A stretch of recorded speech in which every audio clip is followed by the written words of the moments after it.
ക്ഷേത്രസന്നിധി. നമസ്കാരം. Ration card media ക്ഷേത്രസന്നിധിയിലേക്ക് ഏവർക്കും സ്വാഗതം. എരൂർ മുതുകുളങ്ങര സന്താനഗോപാല ശ്രീകൃഷ്ണസ്വാമി ക്ഷേത്രമാണ് ഇന്നത്തെ ക്ഷേത്രസന്നിധിയിൽ ഉൾപ്പെടുത്തിയിട്ടുള്ളത്. എറണാകുളം ജില്ലയിൽ തൃപ്പൂണിത്തുറയ്ക്ക് അടുത്ത് എരൂർ ദേശത്ത് സ്ഥിതി ചെയ്യുന്ന അതിപുരാതനമായ ക്ഷേത്രമാണ് മുതുകുളങ്ങര സന്താനഗോപാല ശ്രീകൃഷ്ണസ്വാമി ക്ഷേത്രം. നിരവധി പ്രത്യേകതകൾ കൊണ്ട് ഈ ക്ഷേത്രം മറ്റു ക്ഷേത്രങ്ങളിൽ നിന്നും വ്യത്യസ്തമായി ഇവിടെ നിലകൊള്ളുന്നു. ക്ഷേത്രസന്നിധി. നമ്മളിപ്പോൾ നിൽക്കുന്നത് എരൂർ മുതുകുളങ്ങര സന്താനഗോപാല ശ്രീകൃഷ്ണസ്വാമി ക്ഷേത്ര സന്നിധിയിലാണ്. ക്ഷേത്ര ദർശനത്തിന് ശേഷം ഈ ക്ഷേത്രത്തെക്കുറിച്ചുള്ള കൂടുതൽ വിശേഷങ്ങൾ നിങ്ങളുമായി പങ്കുവയ്ക്കാം.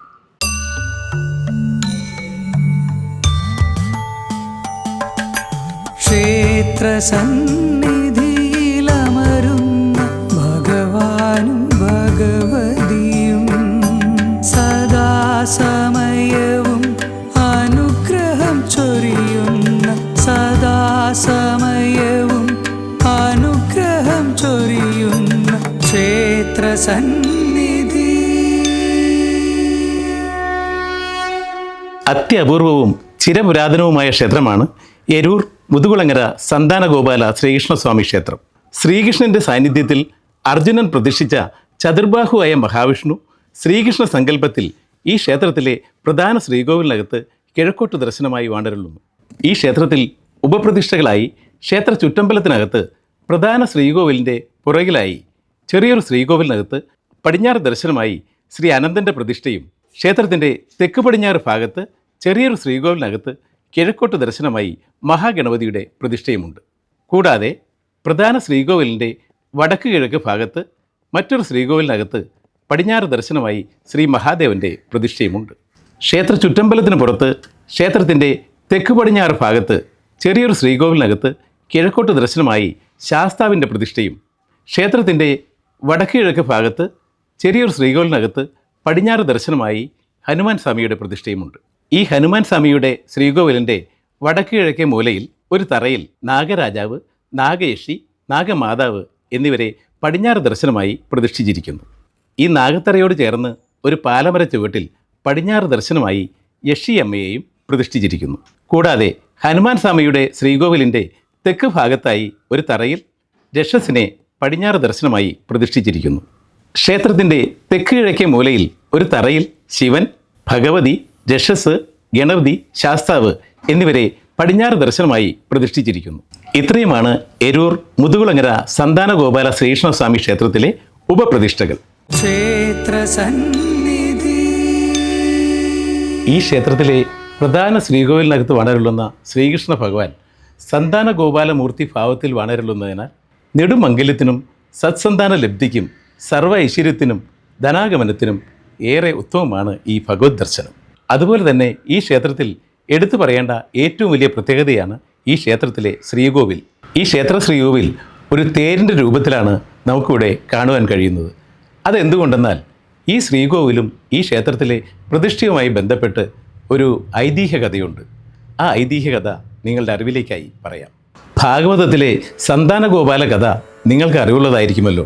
സന്താനഗോപാല കഥയിൽ ബ്രാഹ്മണന് നഷ്ടപ്പെട്ട സന്താനങ്ങളെ മഹാവിഷ്ണു വസിക്കുന്ന വൈകുണ്ഠത്തിൽ നിന്നും ശ്രീകൃഷ്ണനും അർജുനനും ചേർന്ന് വീണ്ടെടുത്ത് മടങ്ങവേ കൃഷ്ണാർജുനന്മാർ സഞ്ചരിച്ചിരുന്ന തേര് ഈ പ്രദേശത്തെത്തിയ സമയം നിർത്തുകയും വൈകുണ്ഠത്തിൽ നിന്നും മഹാവിഷ്ണു കൊടുത്തയച്ചിരുന്ന 2 സാളഗ്രാമങ്ങളിൽ ഒന്ന് ശ്രീകൃഷ്ണന്റെ സാന്നിധ്യത്തിൽ അർജുനൻ ഇവിടെ പ്രതിഷ്ഠിക്കുകയും ചെയ്തു എന്നാണ് ഐതിഹ്യം. അതുകൊണ്ടാണ് ശ്രീകൃഷ്ണ അർജുനന്മാർ വന്നിറങ്ങിയ ആ തേരിൻ്റെ രൂപത്തിൽ ഈ ശ്രീകോവിൽ ഇവിടെ നിർമ്മിച്ചിരിക്കുന്നത്.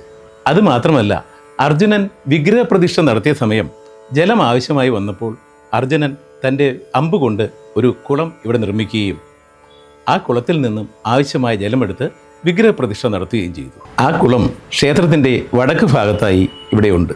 അർജുനൻ അമ്പുകൊണ്ട് നിർമ്മിച്ച ആ കുളം കാലപ്പഴക്കത്തിൽ മുതുകുളം എന്ന പേരിൽ അറിയപ്പെട്ടു. ഈ മുതുകുളത്തിനരികിലുള്ള ക്ഷേത്രത്തിൽ വണരുളുന്ന ഭഗവാൻ മുതുകുളം സന്താനഗോപാല ശ്രീകൃഷ്ണസ്വാമിയായി അറിയപ്പെടുകയും ചെയ്തു. അതുമാത്രമല്ല, തേരിൻ്റെ രൂപത്തിൽ ശ്രീകോവിലുള്ള കേരളത്തിലെ ഏക ശ്രീകൃഷ്ണസ്വാമി ക്ഷേത്രമെന്ന പ്രത്യേകതയോടെ ഈ മുതുകുളം സന്താനഗോപാല ശ്രീകൃഷ്ണസ്വാമി ക്ഷേത്രം ഇവിടെ നിലകൊള്ളുകയും ചെയ്തു.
അർജുനൻ യുദ്ധം കഴിഞ്ഞ് വന്ന സമയത്തുള്ള പ്രതിഷ്ഠയാണ് ശത്രുക്കളെ സംഹരിക്കാനും മിത്രങ്ങളെ കൊടുക്കാനും 2 ഭാവത്തിൽ. അതാണ് ശത്രു സംഹാരത്തിനും മിത്രങ്ങളെ കൊടുക്കാൻ. ശത്രുദോഷം തീരാണെന്ന് ആദ്യം നിവേദിക്കുന്ന ത്രിമധുരം കഴിച്ചാൽ ശത്രുദോഷം മാറി കിട്ടും. ഏറ്റവും ആദ്യത്തെ രാവിലെ ആദ്യം നിവേദിക്കുന്നതാണ് ത്രിമധുരം. കദളിപ്പഴം, തേൻ, പഞ്ചസാര, കൽക്കണ്ടം, മുന്തിരിയെല്ലാം. മുതുകുളങ്ങര ക്ഷേത്രത്തിലെ പ്രധാനപ്പെട്ട വഴിപാടുകൾ: ത്രിമധുരം, പാൽപ്പായസം, തുളസിമാല, നെയ്വിളക്ക്, പിന്നെ നെയ്പായസം, കൂട്ടുപായസം, പിഴിഞ്ഞു പായസം, ഇതെല്ലാം ഇതിന് പ്രാധാന്യമാണ്. ഒരു ദിവസത്തെ പൂജയാണ് ഇവിടുത്തെ പ്രധാന വഴിപാട്. പിന്നെ ഇതെല്ലാം സൽസന്താനത്തിൻ്റെയും ഭാഗ്യ ഐശ്വര്യാഭിവൃദ്ധിക്ക് ഏറ്റവും നല്ലതാണ്. സന്താനഗോപാല മന്ത്രാർച്ചന സന്താനലബ്ധിക്ക് വേണ്ടി. പുരുഷ സൂക്തം സന്താന ഗോപാല മന്ത്രം ജപിച്ചു കഴിഞ്ഞാൽ സൽസന്താനങ്ങൾ ഉണ്ടാവും.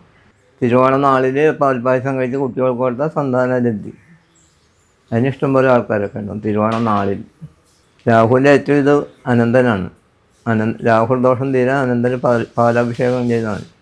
ഇവിടുത്തെ ഒരു പ്രധാന വഴിപാട് അതാണ്. എല്ലാ ദിവസവും ഉണ്ട് അനന്തര പാലാഭിഷേകം. കൃഷ്ണന് പാലാഭിഷേകം, ഗണപതിക്ക് വെള്ളിയാഴ്ച, ശിവനും കൃഷ്ണനും അനന്തനും എല്ലാ ദിവസവും, ഹനുമാനും. ശ്രീകൃഷ്ണ അർജുനന്മാരുടെ സാന്നിധ്യം കൊണ്ടും വൈകുണ്ഠനാഥനായ മഹാവിഷ്ണു നൽകിയ വിഗ്രഹമായതിനാലും ഈ ക്ഷേത്രത്തിലെത്തി ഭഗവാനെ ദർശനം ചെയ്ത് പ്രാർത്ഥിക്കുന്നവർക്ക് സത്സന്താന ലബ്ധിയും സർവ്വ ഐശ്വര്യങ്ങളും ഉദ്ദിഷ്ടകാര്യസിദ്ധിയും സാധ്യമാകും എന്നാണ് വിശ്വാസവും അനുഭവവും. ഇവിടുത്തെ ഭഗവാന്റെ അനുഗ്രഹം കൊണ്ടാണ് എനിക്ക് ഈ മോളുണ്ടായത്. 14 വർഷം കഴിഞ്ഞിട്ട് ഞങ്ങൾക്ക് ഉണ്ടായ കുഞ്ഞാണ്. അതിന് ആദ്യത്തെ 3 കുഞ്ഞുങ്ങൾ ഞങ്ങളുടെ പോയതാണ്. പിന്നെ ഈ മോളുടെ ഒപ്പം തന്നെ എനിക്ക് ഇരട്ട കുട്ടികളായിരുന്നു. 5 മാസമായപ്പോഴാണ് ഒരു ബേബി വയറ്റിൽ വെച്ച് തന്നെ പോയി. അപ്പോൾ ഈ കുട്ടീനെയും കിട്ടൂല. ഡോക്ടർമാർ പറഞ്ഞ് ഇനി കണ്ടിന്യൂ ചെയ്ത് പോകണ്ട, ഇനി കിട്ടൂല.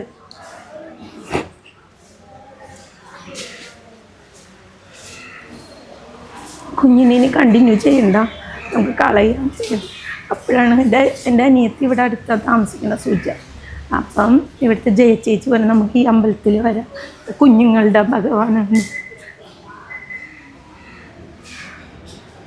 അങ്ങനെ ഞാനിവിടെ വന്ന് 5-5 മാസത്തിലാണ് 2 ബേബി ഉണ്ട് എൻ്റെ വയറ്റിൽ.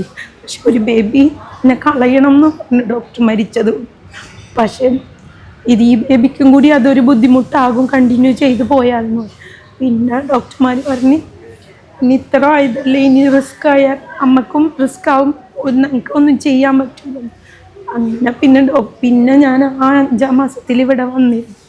ചേച്ചി പറഞ്ഞിട്ട് തിരുമേനിനെ കൊണ്ട് തിരുമേനിയോട് കാര്യങ്ങളൊക്കെ പറഞ്ഞ് തിരുമേനി ഒന്ന് വിഷമിക്കണ്ട, നമുക്ക് കണ്ണന് നേദിച്ച പഴം കഴിച്ചാൽ മതി, എല്ലാ മാസവും ഒരാഴ്ച കഴിക്കുന്നു. ഒരാഴ്ച കഴിഞ്ഞിട്ടായിരുന്നു എൻ്റെ സ്കാനിങ്.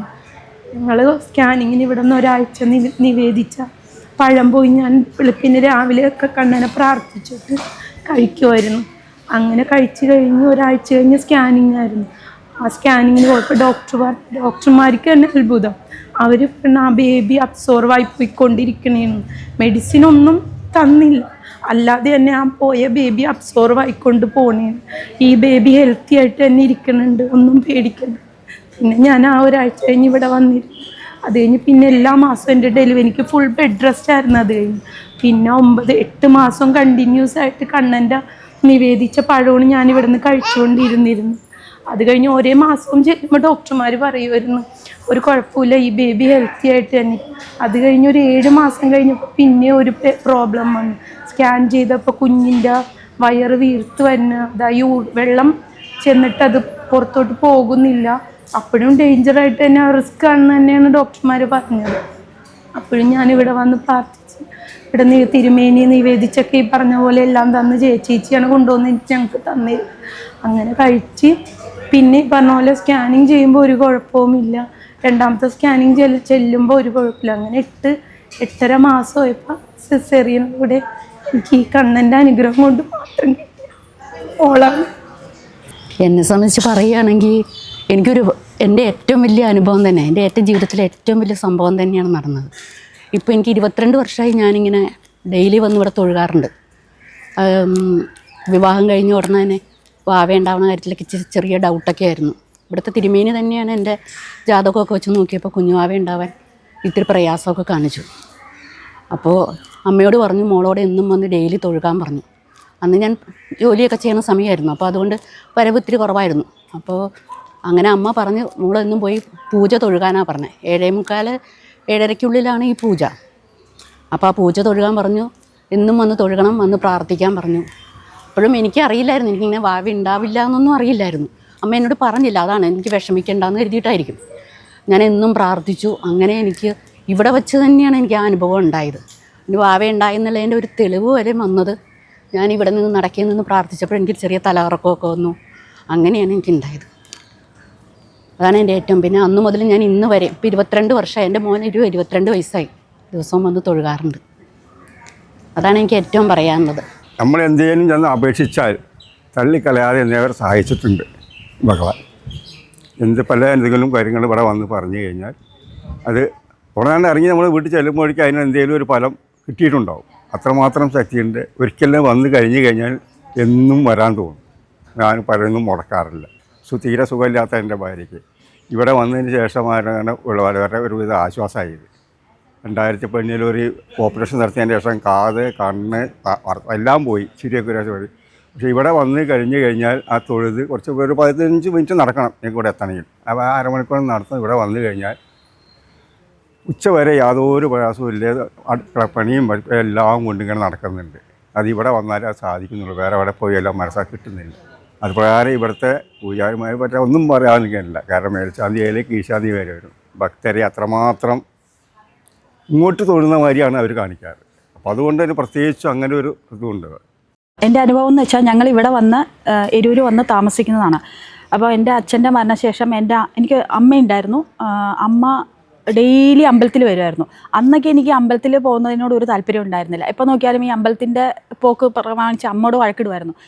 പക്ഷേ എൻ്റെ അമ്മ ഇവിടെ വന്നതിന് ശേഷം നാരായണീയം പഠിച്ചു. ഇവിടെ നാരായണീയം പഠിപ്പിക്കാനൊക്കെ ആളുണ്ടായിരുന്നു. ഒരുപാട് നാരായണീയ ക്ലാസ്സിലൊക്കെ ഇവിടെ നാരായണീയം നടക്കുമ്പോഴൊക്കെ അമ്മ ഇവിടെ വന്ന് നാരായണീയത്തിൽ പങ്കെടുത്തിട്ടുണ്ട്. പിന്നെ ശരിക്കും പറഞ്ഞു കഴിഞ്ഞാൽ അമ്മ ഒരുപാട് കാര്യങ്ങൾ എനിക്കത് എൻ്റെ അമ്മയുടെ മരണത്തിന് ശേഷമാണ് അറിയാൻ സാധിച്ചത്. അമ്മ അങ്ങനെ ഈ അമ്പലത്തിൽ ഈ കൃഷ്ണന് ഒരുപാട് കാര്യമായിരുന്നു അമ്മയ്ക്ക്. പക്ഷേ അമ്മയുടെ മരണത്തിന് ശേഷം എനിക്ക് വന്ന മാറ്റം എനിക്ക് അറിഞ്ഞുകൂടാ. ഞാൻ ഡെയിലി ഇപ്പോൾ അമ്പലത്തിൽ വരാൻ തുടങ്ങി. എല്ലാ ദിവസവും 5 മണിയാകുമ്പോൾ ഞാൻ അമ്പലത്തിൽ വരും. എൻ്റെ അമ്മയും ഈ മുതുകുളങ്ങര കൃഷ്ണനും എൻ്റെ ജീവിതത്തിൽ ഒരുപാട് മാറ്റങ്ങൾ വന്നിട്ടുണ്ട്. എനിക്ക് അറിയില്ല ഈ കൃഷ്ണനെ പറ്റി ഇത് കൂടുതൽ പറഞ്ഞുതരാൻ എനിക്കറിയില്ല. ഒരുപാട് എന്നെ സ്വാധീനിച്ച കൃഷ്ണനാണ്. എൻ്റെ ഒരുപാട് കാര്യങ്ങളൊക്കെ നടത്തി തന്നിട്ടുണ്ട്. ഞാൻ ഇവിടെ താമസം 30 കൊല്ലമായി. എനിക്ക് പല അനുഭവങ്ങളുണ്ട് അമ്പലത്തിൽ നിന്നുണ്ട്. എൻ്റെ മോളുടെ കല്യാണം ഭംഗിയായിട്ട് നടന്നു. അത് കഴിഞ്ഞ് ഇവിടെ ഞാൻ വന്നപ്പോൾ അമ്പലം ചെറുതായിരുന്നു. ഇപ്പം നല്ല അമ്പലമായി. അങ്ങനെ ഞാൻ ദിവസവും കാലത്ത് രാവിലെ ഇവിടെ വരും. പിന്നെ അവരുടെ ഓഫീസിൽ അവരെ കല്യാണം സഹായിക്കും. ഇപ്പം സുഖമായിട്ട് പോകണം. അങ്ങനെ ജീവിതമൊക്കെ സുഖമായിട്ട് പോകണം. എനിക്ക് നല്ല അനുഭവങ്ങൾ വന്നതിൽ വളരെ ഉയർച്ചയുണ്ട്. വൈകുണ്ഠനാഥനായ സാക്ഷാൽ ശ്രീ മഹാവിഷ്ണു നൽകിയ 2 സാളഗ്രാമങ്ങളിൽ ആദ്യത്തെ സാളഗ്രാമം ഇവിടെ പ്രതിഷ്ഠിച്ച ശേഷം രണ്ടാമത്തെ സാളഗ്രാമം പ്രതിഷ്ഠിച്ച പ്രസിദ്ധമായ ക്ഷേത്രമാണ് തൃപ്പൂണിത്തുറ പൂർണ്ണത്രയീശ ക്ഷേത്രം. ആദ്യത്തെ സാളഗ്രാമം ഈ ക്ഷേത്രത്തിൽ പ്രതിഷ്ഠിച്ചതിനാൽ ഈ ക്ഷേത്രത്തിലെ സന്താനഗോപാലമൂർത്തിയായ ശ്രീകൃഷ്ണൻ തൃപ്പൂണിത്തുറ പൂർണ്ണത്രയീശൻ്റെ ജ്യേഷ്ഠഭാവത്തിലാണ് ഇവിടെ കുടികൊള്ളുന്നത് എന്നുള്ള പ്രത്യേകതയും ഈ ക്ഷേത്രത്തിനുണ്ട്. മുതുകുളങ്ങര സന്താനഗോപാല ശ്രീകൃഷ്ണസ്വാമി ക്ഷേത്രത്തിൽ മഹാവിഷ്ണുവുമായി ബന്ധപ്പെട്ട എല്ലാ വിശേഷ ദിവസങ്ങളും വളരെ പ്രാധാന്യത്തോടെ ആഘോഷിച്ചു വരുന്നു. കൂടാതെ എല്ലാ മാസത്തിലെയും 30 വ്യാഴാഴ്ചകളിൽ ഈ ക്ഷേത്രത്തിൽ അന്നദാനവും നാരായണീയ പാരായണവും നടത്തിവരുന്നു. മുതുകുളങ്ങര സന്താനഗോപാല ശ്രീകൃഷ്ണസ്വാമി ക്ഷേത്രത്തിലെ പ്രധാനപ്പെട്ട ദിവസങ്ങൾ ഒന്ന് 30 വ്യാഴാഴ്ചയാണ്. 30 വ്യാഴാഴ്ച നേരെ ഭഗവാന്റെ ആരാധന ആയിരിക്കുന്ന നാരായണീയ പാരായണം, പിന്നെ അന്നദാനം ഉണ്ടാകുന്നതാണ്. പിന്നീട് ശനിയാഴ്ച ഉപപ്രതിഷ്ഠയായിരിക്കുന്ന ആഞ്ജനേയസ്വാമിക്ക് വടമാല നിവേദ്യമുണ്ടാകും. വടമാലയുടെ നിവേദ്യത്തിൻ്റെ സമർപ്പണം ഉദ്ദിഷ്ട കാര്യശുദ്ധിക്കും അതേപോലെ തന്നെ നമുക്ക് ശനിദോഷങ്ങൾ മാറുന്നതിന് വേണ്ടിയാണ്. കാരണം ശനിദോഷങ്ങൾ തീരാനായിട്ട് മറ്റേത് ദേവതകളേക്കാൾ കൂടുതലും ആഞ്ജനേയനെ ആരാധിക്കലാണ് ശ്രേഷ്ഠം. അപ്പോൾ ശനിദോഷങ്ങൾ തീരാനും അതേപോലെ തന്നെ നമ്മുടെ ഉദ്ദിഷ്ട കാര്യങ്ങൾ നടക്കാനുമാണ് ഈ വടമാല നേരെ നിവേദ്യമായിട്ട് സമർപ്പിക്കുന്നത്. അപ്പോൾ അത് വടമാലയ്ക്ക് അതിൻ്റെ പ്രാധാന്യമാണ്. വടമാല ചാർത്തുമ്പോൾ ഹനുമാൻ സന്തോഷിക്കും. അപ്പോൾ വടമാല പണ്ട് നേരെ വടവൃക്ഷത്തിൻ്റെ ചുവട്ടിലെ ആ മണികളൊക്കെ പെറുക്കി മാലയായിട്ട് ധരിച്ചു. അപ്പോൾ സീതാദേവി ചിരിച്ചു. അതാണ് ആ സങ്കല്പം. അപ്പോൾ അത് സാധ്യമല്ലാത്തതുകൊണ്ട് നമുക്ക് ക്ഷേത്രത്തിനകത്ത് മറ്റെല്ലാവർക്കും നിവേദ്യമായിട്ട് കൊടുക്കാനുള്ളത് കൊണ്ടാണ് സാധാരണ വടമാല നമ്മൾ നേരെ വടയായിട്ട് തന്നെ ചാർത്തുന്നത്. അപ്പോൾ അതേപോലെ ഉള്ള ചെറിയ വടമാലയാണ് നമ്മൾ ചാർത്തുന്നത്. അത് നേരെ ആഞ്ജനേയ സ്വാമിക്ക്. പിന്നീട് നേരെ വ്യാഴാഴ്ച 38 വ്യാഴാഴ്ച. പിന്നീട് അഷ്ടമി രോഹിണിക്കുള്ള പ്രാധാന്യം എന്ന് വെച്ചാൽ രാവിലെ മുതൽ തുടങ്ങും. രാവിലെ മുതൽ നേരെ അഖണ്ഡനാമജപം ഉണ്ടാവും. അഖണ്ഡനാമം ജപം കഴിഞ്ഞിട്ട് അർദ്ധരാത്രിക്ക് കൃഷ്ണാവതാരം വായിക്കും. അപ്പോൾ അർദ്ധരാത്രിക്ക് നേരെ നവകം പഞ്ചാഭിഷേകം കഴിഞ്ഞാൽ പിന്നീട് നേരെ പൂജ കഴിഞ്ഞ് നട തുറക്കുന്നത് 12 മണിക്കാണ്. ആ സമയത്ത് കൃഷ്ണാവതാരം നേരെ വായിച്ച് ഭഗവാനെ കേൾപ്പിക്കും. അതാണ് അഷ്ടമി രോഹിണിയുടെ പ്രാധാന്യം. വിഷുക്കണിക്ക് നേരെ അതിരാവിലെ വിഷുക്കണി ആരംഭിച്ചു കഴിഞ്ഞാൽ വിഷുക്കണിക്ക് നേരെ ഭഗവാൻ നേരെ പൂർണ്ണമായിരിക്കുന്ന വിഷ്ണുവിനെയാണ് നമ്മൾ വെക്കുന്നത്. അപ്പോൾ അതുകൊണ്ട് എല്ലാവരും ഒന്ന് വിഷുക്കണി കാണും. എല്ലാവർക്കും വിഷുക്കൈ നീട്ടം കൊടുക്കുകയും ചെയ്യും. ഇവിടെ എല്ലാ ഭക്തജനങ്ങൾക്കും വിഷുക്കൈ നീട്ടമുണ്ട്. അതേപോലെ പ്രഭാത ഭക്ഷണവും അവർക്ക് ഇവിടെ നിന്ന് നൽകുന്നതാണ്. മകരത്തിലെ ദ്വയപ്രതിഷ്ഠാ ദിനത്തോടെ കഴിഞ്ഞാൽ പിന്നീട് പ്രധാനമായിട്ടുള്ളതാണ് മേടമാസത്തിൽ വരുന്നതായിരിക്കുന്ന ഉത്സവം. അപ്പോൾ അതാണ് മുതുകുളങ്ങര ശ്രീ സന്താനഗോപാല ശ്രീകൃഷ്ണസ്വാമി ക്ഷേത്രത്തിലെ പ്രധാനപ്പെട്ടതായിരിക്കുന്ന പരിപാടികൾ. ഇനി ഈ ക്ഷേത്രത്തിലെ ഉത്സവത്തെക്കുറിച്ച് പറയാം. മേടമാസത്തിലെ അക്ഷയ തൃതീയ നാളിലാണ് ഈ ക്ഷേത്രത്തിലെ ഉത്സവം ആഘോഷിച്ചു വരുന്നത്. 6 ദിവസം നീണ്ടു നിൽക്കുന്ന കൊടികയറിയ ഉത്സവം 6-ാം ദിവസമായ അക്ഷയ തൃതീയ ദിനത്തിൽ ആറാട്ടോടെയാണ് സമാപനം കുറിക്കുന്നത്. മേടമാസത്തിലെ അക്ഷതൃതീയ ആറാട്ടായിട്ടാണ് ഇവിടെ കൊടിയേറി ഉത്സവം നടക്കുന്നത്. അക്ഷതൃതീയ രാവിലെ ആറാട്ടാണ് ഇവിടെ. ഈ ക്ഷേത്രക്കുളത്തിൽ തന്നെയാണ് ആറാട്ട്. അപ്പോൾ അതിനു മുമ്പ് 6 ദിവസം മുമ്പാണ് കൊടിയേറ്റ്. കൊടിയേറിയതിൻ്റെ പിറ്റേ ദിവസം ഉത്സവബലി, 3-ാം ദിവസം ഒന്നുമില്ല, 4-ാം ദിവസം ചെറിയ വിളക്കെന്ന് പറയും, 5-ാം ദിവസം വലിയ വിളക്ക്. അത് രാവിലെ 3 ആനപ്പുറത്ത് വലിയ മേളത്തോടുകൂടി ഇവിടെ ഗംഭീര മേളത്തോടുകൂടി ഇവിടെ കഴിഞ്ഞിട്ട് ഒരു 11 മണിയാകുമ്പോൾ മനക്കിലേക്ക് പോകും. ഇതിൻ്റെ ക്ഷേത്രത്തിൻ്റെ ഉടമയായ മന പുലിയന്നൂർ മനയ്ക്ക് പോയി അവിടെ മേള അവസാനിക്കും. അവിടെ ഇറക്കി എഴുന്നള്ളിച്ചിട്ട് വൈകുന്നേരം 4 മണിയാകുമ്പോൾ വീണ്ടും എഴുന്നള്ളിക്കും. എഴുന്നള്ളിച്ചുള്ള ഇവിടെ വന്നിട്ട് വീണ്ടും 3 ആന ഉണ്ടാവും. 3 ആനയായിട്ടാണ് അവിടെ നിന്ന് വരുന്നത്. ഇവിടെ വന്നിട്ട് വീണ്ടും ഇവിടുന്ന് പകൽപ്പൂരം കയറി പഞ്ചവാദ്യം, മേജർ സെറ്റ് പഞ്ചവാദ്യം കയറി അകത്ത് കയറി മേജർ സെറ്റ് പാഞ്ചാരി മേളം നടന്ന് രാത്രി ഒരു 8:30 ആകുമ്പോഴേക്കാണ് അവസാനിക്കുന്നത്. മേള അവസാനിച്ച് ദീപാരാധന. അത് കഴിഞ്ഞൊരു 10-10:30 ആകുമ്പോൾ വീണ്ടും വിളക്കിന് എഴുന്നള്ളിക്കും. ഈ 3 ആനപ്പുറത്ത് തന്നെ വിളക്കിന് എഴുന്നള്ളിച്ച് ഇവിടുന്ന് വീണ്ടും മനക്കിലേക്ക് പോകും. മനക്കയിൽ നിന്ന് കൂട്ടി എഴുന്നള്ളിക്കാനുണ്ട്. മനയ്ക്ക് ഭഗവതി ആ സമയത്ത് കൂട്ടി എഴുന്നള്ളിക്കും. മനയ്ക്കിൽ നടുമുറ്റത്ത് ഭഗവതിയുണ്ട്. ഭഗവതിയെ കൂട്ടി എഴുന്നള്ളിച്ച് ഇവിടെ റോട്ടിൽ വന്ന് ഇത് 3 ആനയോട് കൂടിയിട്ട് ഇവിടെ വന്ന് അകത്ത് കയറി ഒരു മേളവും പിന്നെ വിളക്ക് അവസാനിപ്പിച്ചിട്ട് ഭഗവതി അവിടെ കൊണ്ടേ ആക്കും. ആ ആനയെ തന്നെ ഭഗവതിയെ മനയ്ക്ക് കൊണ്ടേ ആക്കും. അങ്ങനെ അന്നത്തെ ദിവസം വലിയ വിളക്കിൻ്റെ അന്നത്തെ പരിപാടി കഴിഞ്ഞു. പിറ്റേ ദിവസം രാവിലെ ആറാട്ട്. രാവിലെ ഒരു 7 മണിയാകുമ്പോഴേക്കും ആറാട്ട് നടക്കും. ആറാട്ടിൻ്റെ അന്ന് സദ്യയുണ്ട്, ആറാട്ട് സദ്യയുണ്ട്. അക്ഷതൃതീയ ആറാട്ട് സദ്യ ഓടുകൂടിയിട്ട് പരിപാടികളൊക്കെ തീരുകയാണ് ഇവിടെ. എരൂർ മുതുകുളങ്ങര സന്താനഗോപാല ശ്രീകൃഷ്ണസ്വാമി ക്ഷേത്രത്തിലെത്തി ശ്രീകൃഷ്ണ ഭഗവാനെയും മറ്റു ഉപദേവതകളെയും ദർശനം ചെയ്യുവാനായത് ജീവിതത്തിലെ വലിയ സൗഭാഗ്യമായി കരുതുന്നു. സന്താനഗോപാല ഭാവത്തിൽ വണരുളുന്ന ശ്രീകൃഷ്ണ ഭഗവാന്റെയും മറ്റു ഉപദേവതകളുടെയും സർവാനുഗ്രഹങ്ങളും വാങ്ങി ക്ഷേത്രസന്നിധി ഈ പുണ്യഭൂമിയിൽ നിന്നും വീണ്ടും ജൈത്രയാത്ര തുടരുന്നു. റേഷൻ കാർഡ് മീഡിയ ക്ഷേത്രസന്നിധിയുടെ പുതുമയുള്ള ക്ഷേത്രവിശേഷങ്ങളുമായി വീണ്ടും കാണാം. നന്ദി, നമസ്കാരം.